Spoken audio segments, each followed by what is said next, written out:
Since then, we have seen intense diplomatic engagement, but we have also seen an intensification of the fighting across Ukraine and at times into the Russian Federation.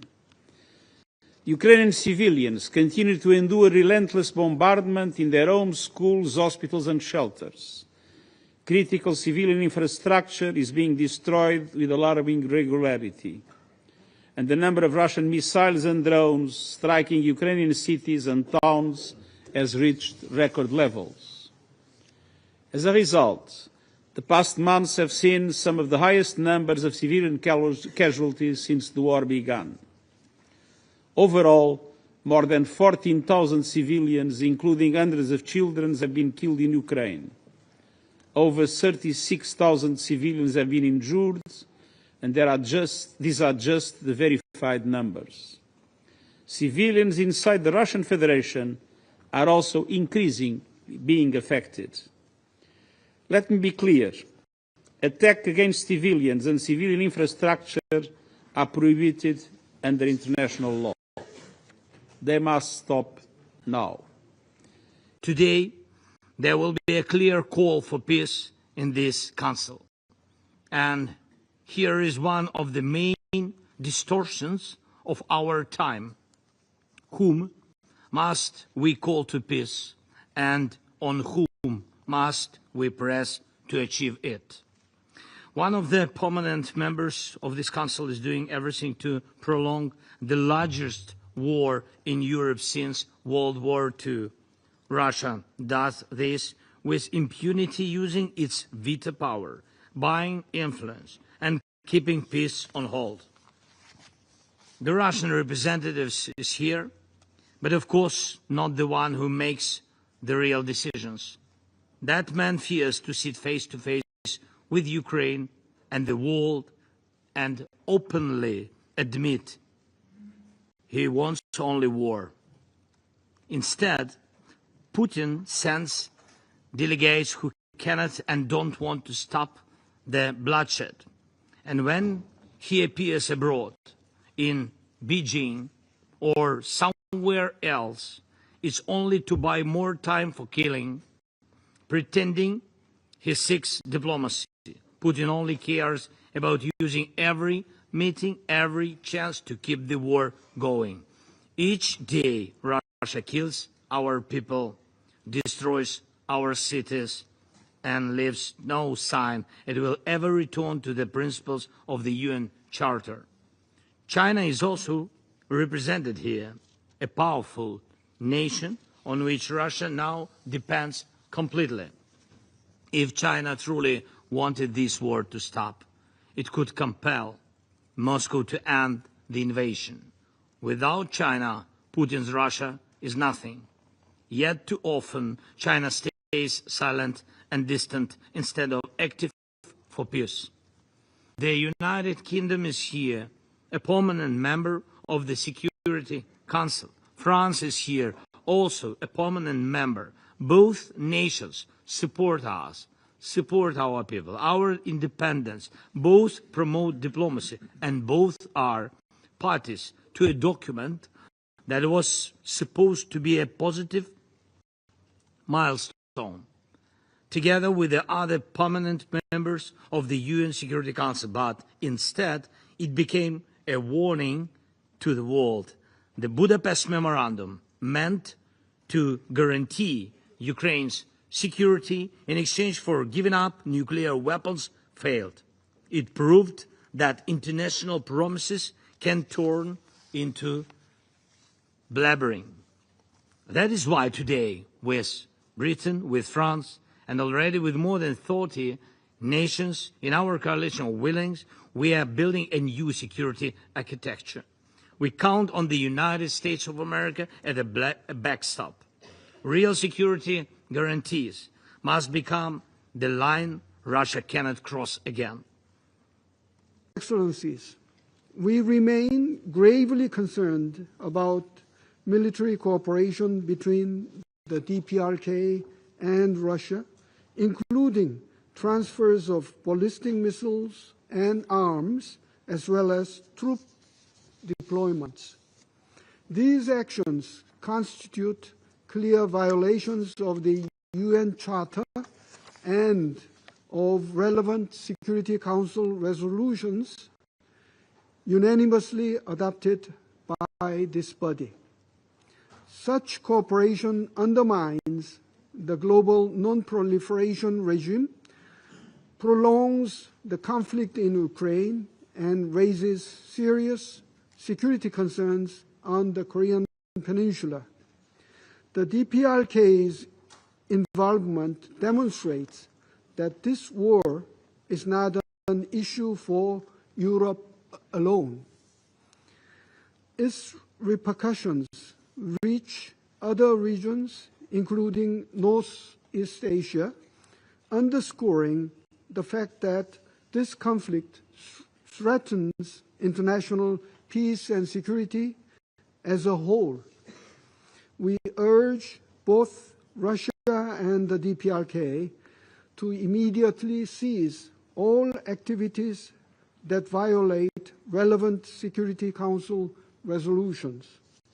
Ministers, dear colleagues, I sit here with you today exactly 1 year after I presided over Council meetings on the very same issues, the wars in Ukraine and Gaza. Reflecting on these two conflicts, I cannot ignore the many troubling similarities they share.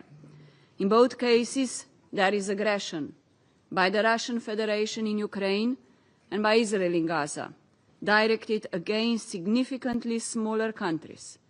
In both cases, international law is being openly and repeatedly violated. And I must ask, how many more times will we need to gather here before we put an end to these tragedies? With no quick military victory, Russia's leaders switched tactics to terrorize Ukraine into submission. Waves of drones, missiles and bombs hitting civilians and civilian infrastructure, killing the elderly waiting for their pensions, children sleeping in their beds, mothers and babies in maternity wards, rescuers as they search for survivors in the rubble of homes. Daily shocking violations of international law, attacks on the civilian power grid to freeze families in winter, drones used to hunt civilians, sexual assaults, torture and execution of prisoners of war and other detained persons, deporting children. Acts that have been declared war crimes and crimes against humanity by the UN and for which arrest warrants have been issued by the International Criminal Court. But frankly speaking, it is clear that Russia has failed. President Trump stated today that it is a paper tiger. Less than 1% of Ukrainian territory has been conquered over the past 1,000 days of war. Civilian Russian economy is flailing, asphyxiated by the war economy and by sanctions, which Vladimir Putin continues to expose his own population to. And in order to mask its failure, the Kremlin has redoubled its violent and aggressive stance. To mask the failure, Vladimir Putin has rained fire on cities of Bucha, Irpin, Mariupol, Dnipro, Kharkiv, Odessa, Chernihiv, Zaporizhia, and Kherson. These are martyrized cities, heroic cities. Each night, hundreds of drones and missiles target homes, target schools, target hospitals. Russia has in a flagrant breach of international humanitarian law has resulted in tremendous civilian casualties. And Putin's strategy includes the forced deportation, indoctrination, and militarization of children. It includes the intensifying of targets against civilians, strikes on Ukrainian cities and critical infrastructure, on families as they sleep in their beds at night. Civilian casualties have risen nearly 40%, with children killed in playgrounds, diplomatic premises and government buildings damaged, hospitals and schools destroyed. And these are not accidents of war. They are the result of a cruel strategy targeting the people and communities of Ukraine. But anyone who knows Ukrainians knows that this will never succeed, because their determination to hold on to their freedom, to protect their families, their nation, far exceeds Russia's ability to take those things away. We are firmly convinced that the momentum of good offices and the diplomatic initiatives must be given priority over military confrontation, so that we can all play our respective roles in contributing to preparing the ground for a fair, lasting and sustainable solution to this crisis, a political and peaceful solution, because the solution can only be political and peaceful in terms of its approach and its content, a solution that will guarantee that the root causes of the conflict are addressed and that the security interests of the two parties are taken into account. President, Excellencies, as the search for a solution continues, we, the members of the Security Council, must be concerned with the repeated and persistent violations of international law that are taking place. Violations that have placed civilians in Ukraine and Russia squarely at the mercy of combatants. The protections granted to them under international humanitarian law have been stripped away, and they have become victims of deliberate targeting.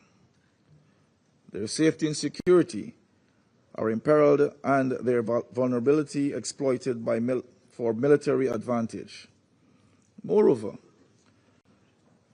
by abducting children, blocking access to humanitarian aid, and attacking critical civilian infrastructure, the damage wrought on civilian lives continues to magnify. The effects of this situation, including the mass destruction of cities and the prolonged economic, social, and psychological impacts, will be acutely felt for years to come. When President Trump took office, he made it among his highest priorities the restoration of peace anywhere and everywhere in the world where the opportunity presented itself. And it's met with great success in a number of places. We had a conflict between India and Pakistan, which was a very dangerous conflict, and one that he chose to engage in and was able to bring it to, be very involved in bringing it to a cessation of hostilities. When Thailand and Cambodia were engaged in hostilities, the president got involved over a weekend over in the United States, and were able to play a critical role in that regard as well. We are very grateful to some of the countries in this room that were helpful in that regard with the DRC and Rwanda, and work remains to be done. But again, a conflict that presents grave dangers and extraordinary humanitarian challenges. With Azerbaijan and Armenia as well, he has become involved, and we were able to sign an agreement at the White House very recently that hopefully prevents a future conflict which would prove costly and deadly. The president is a very patient man. He's very committed to peace, but his patience is not infinite. And as he has said repeatedly, he has before him the opportunity and the options of imposing additional economic costs on the Russian Federation if necessary in order to bring this to an end. He also has before him the option, as he has already chosen to do in some circumstances, to sell defensive weaponry and potentially offensive weaponry so that Ukraine can defend itself from this assault by purchasing that weaponry. So I'm here to say to the Security Council, the United States remains as committed as it has ever been to a peaceful resolution to this dangerous conflict. But there will come a moment in which we will have to conclude that perhaps there is no interest in a peaceful resolution. And then the President has before him real options, which he intends to pursue, as he has made clear today in some of the messages he has put out. President, the conflict in Ukraine has raged on for over 3.5 years. It has impacted the regional and international security landscape. Continued fighting has caused immense human suffering. The repercussions of this conflict extend far beyond its geographical expanse. increased polarization and geopolitical tensions, disruption of supply chains, food and energy insecurity, global inflation, and much more. The Global South has borne a disproportionate brunt of these consequences. President, we have consistently maintained that there is no military solution here or in the foreseeable future. Every bullet fired, every rocket and drone launched, every life lost moves us further away from peace. We call upon the parties to demonstrate restraint, scrupulously adhere to the international humanitarian law, and make meaningful strides towards de-escalation.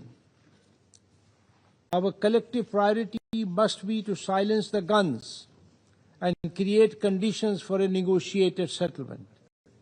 As an ardent advocate for peace and a firm believer in the power of dialogue and diplomacy, we will support all endeavors aimed at resolving the issue peacefully. That was also the spirit of Resolution 2788 adopted by the Council in July. Mr. President, the path of peace is the only responsible choice. A sincere and meaningful dialogue, which addresses the security concerns of all sides, is anchored in the principles of the UN Charter and international law, and respects the relevant multilateral agreements, can help secure peace, which is both just and sustainable. Pakistan will continue to support all regional and international efforts that pave the way for a peaceful resolution of this conflict. This war, the most devastating in Europe since 1945, with a humanitarian crisis that has led to high numbers of civilian and military deaths, injuries, disappearances and displacements, and which has also driven an unprecedented increase in global military spending, this war must come to an end. The effects of this tragedy are not confined to a single region. Its humanitarian, economic and political repercussions are global in nature and are felt in all areas. For 80 years, Panama has upheld the principles enshrined in the Charter of the United Nations and in international humanitarian law as essential pillars for peaceful coexistence between peoples. Second, promoting de-escalation is a pressing priority. At present, there are no signs of a halt to hostilities on the ground. The parties to the conflict continue to carry out large-scale drone and missile attacks, and substantial quantities of arms and ammunition continue to flow into the battlefield. China has consistently called for adherence to the three principles of no expansion of the battlefield, no escalation of the fighting, and no fanning up the flame by any party. We hope all parties will play a constructive role in de-escalating the situation and in creating the necessary conditions for a ceasefire and the cessation of hostilities at an early date. Third, alleviating the humanitarian crisis is a moral imperative. Civilians are the greatest victims of war. Each additional day of conflict brings an additional day of suffering to the people. The parties to the conflict should exercise restraint, strictly abide by international humanitarian law, and refrain under all circumstances from attacking civilians and civilian infrastructure, and avoid the use of WMDs. For nearly 4 years, this Council has called for an end to a conflict that continues to inflict devastating harm on civilians and critical infrastructure. Since 2022, nearly 14,000 civilians, including over 700 children, have been killed and more than 35,000 injured. Sierra Leone has consistently condemned the disregard for sovereignty, territorial integrity, and the peaceful settlement of disputes enshrined in the UN Charter. Article 2.3 obliges member states to resolve their disputes by peaceful means while refraining from the threat or use of force. The neglect of these principles and international law in this conflict is troubling, as is the repeated use of force and the Council's failure to secure a ceasefire. This conflict will not be resolved on the battlefield, but through a negotiated ceasefire and peace agreement that addresses the legitimate concerns of the parties. Third, we are concerned by the recent reported military developments in the wider Eastern European region, which could escalate into a broader war in the region. These incidents underscore the escalating nature of the conflict and highlight the urgent need for a comprehensive de-escalation and utmost restraint by all parties to prevent a wider conflagration. Constructive and good faith engagement remain essential, and only through sustained diplomatic efforts and willingness to compromise can bring durable and just peace be achieved. Mr. President, in closing, my delegation reaffirms its unwavering support for all efforts aimed at addressing the root causes of the conflict and achieving a just and lasting peace in accordance with the United Nations Charter. The people of Ukraine and all those affected by this crisis deserve a future and a path to peace founded upon peace, security, and dignity. Европейские спонсоры режима Зеленского хотят, чтобы Совет Безопасности ООН жил, как и они, в некой параллельной реальности, в которой Украина не проигрывает на поле боя, теряя город за городом, а украинские граждане выстраиваются в очередь за тем, чтобы погибнуть в бессмысленной мясорубке за западные геополитические интересы. В этой извращенной картине, которую нам сегодня пытаются навязать, Украина – это островок демократии и свободы, а ее лидер-узурпатор, нарушивший все свои предвыборные обещания и бросивший в застенки тысячи сограждан, пользуется поддержкой всех украинцев, которые и в выборах-то, дескать, не видят необходимости, раз у них такой замечательный президент. Те, кто по каким-то причинам европейским кукловодам Украины в этом подыгрывает, должны понимать, что они по сути становятся соучастниками преступной манипуляции, цель которой – не допустить долгосрочного, справедливого и устойчивого мира на Украине, подразумевающего в том числе выработку таких гарантий безопасности, которые исключили бы угрозу нового конфликта в Европе. Let me state it loud and clear that Russia continues to violate basic principles of the UN Charter, territorial integrity and national sovereignty through its naked attempt to land grab and expansion of sphere of influence. The recent land swap proposals and continued military escalation highlight its disregard for peace and international law. While Russia pretends readiness for dialogue and negotiating process, it systematically breaches the very basic principles of peaceful coexistence among the nations and continues to play for time. And it will continue to do so for as long as the international community allows it. We condemn in the strongest terms possible the recent incursion of Russian drones into Polish airspace. And it was not an isolated incident. It forms part of Russia's deliberate strategy to intimidate its neighbors and test the limits of international law.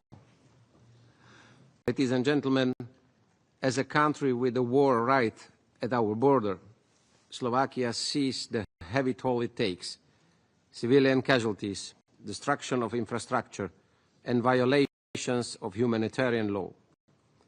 This war has serious implications for my region and European security.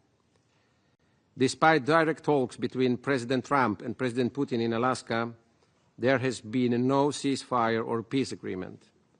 Although there were hopes for diplomatic talks and negotiations, the war continues. Russia refuses to stop fighting, forcing Ukraine to defend itself, its people, and its borders.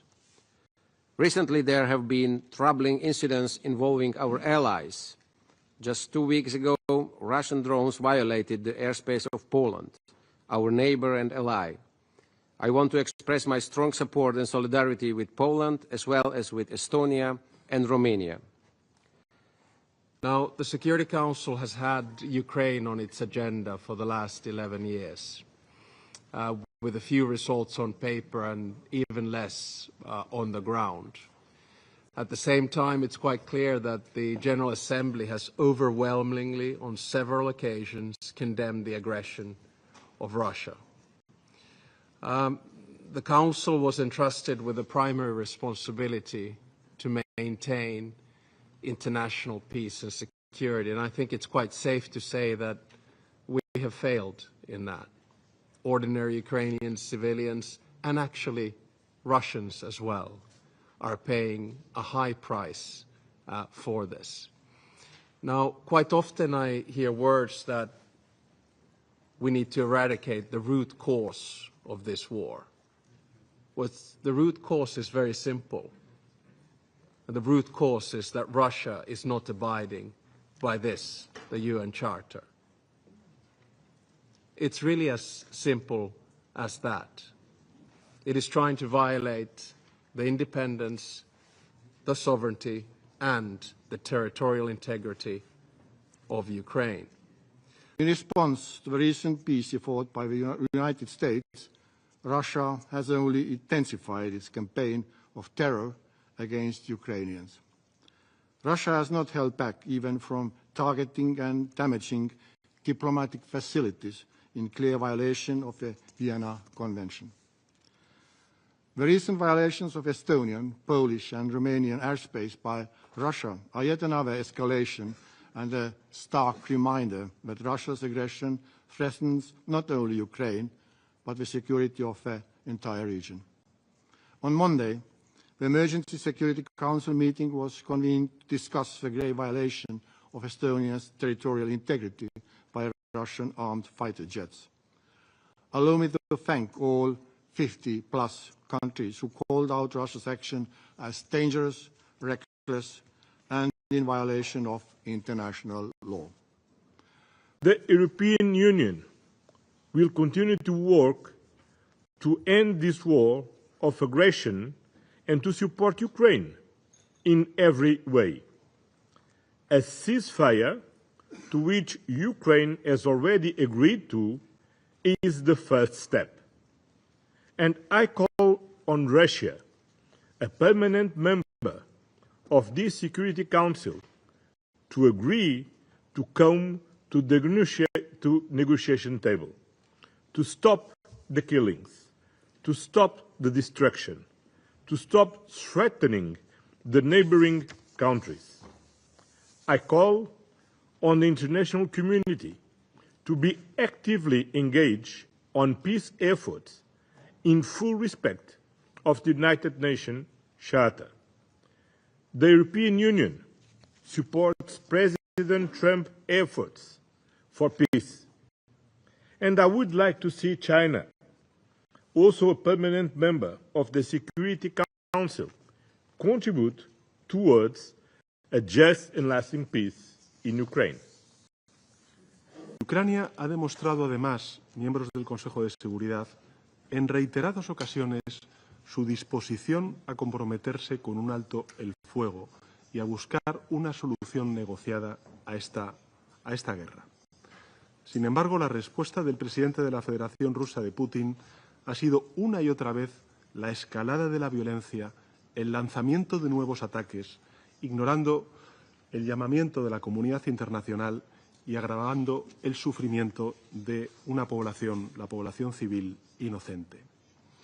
Los recientes bombardeos dirigidos deliberadamente contra la población civil en Ucrania, las infraestructuras esenciales como hospitales, escuelas, redes eléctricas, redes de suministro de agua, son una prueba clara de que Rusia no tiene en este momento voluntad alguna de llegar a la paz con Ucrania. Mr. President, the relentless war of aggression waged by the Russian Federation has only strengthened our resolve. With our allies and partners, the Benelux countries will continue to pursue coordinated political, military, humanitarian and financial support to Ukraine in order to bolster its efforts to defend itself, rebuild the country, and pursue a just peace. To our Ukrainian friends, we reiterate our unwavering commitment to Ukraine's sovereignty, independence, and territorial integrity within its internationally recognized borders, and our full solidarity with the brave people of Ukraine in their fight for freedom. And to Russia, we say, it's time to stop this war, for peace, for your children and ours.